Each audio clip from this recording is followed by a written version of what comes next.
بسم اللہ الرحمن الرحیم۔ حضور سلطان الہند کو غریب نواز کیوں کہتے ہیں؟ منقول ہے کہ ایک مرتبہ بیش قیمت لباس پہن کر آپ عید الفطر کی نماز ادا کرنے کے لیے تشریف لے جا رہے تھے کہ راستے میں آپ نے اپنی عمر کے ایک بچے کو دیکھا جو نہایت غریب، مفلوق الحال اور نابینا اور پھٹا پرانا لباس پہنا ہوا تھا اور وہ رو رہا تھا۔ سرکار غریب نواز رحمۃ اللہ تعالی علیہ نے جب اپنے ہم عمر اس بچے کو اس حالت میں دیکھا تو آپ کا دل پسیج گیا۔ آپ نے اس بچے کا ہاتھ پکڑا، اپنے گھر تشریف لے گئے اور وہاں نہلا دھلا کر اپنا بیش قیمتی لباس اس بچے کو پہنایا اور آپ خود پرانے لباس پہن کر عیدگاہ نماز ادا کرنے کے لیے تشریف لے گئے۔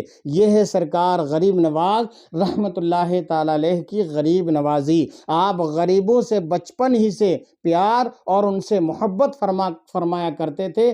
غریب نواز کا مطلب ہوتا ہے غریبوں کو نوازنے والا، غریبوں کے دل جوئی کرنے والا۔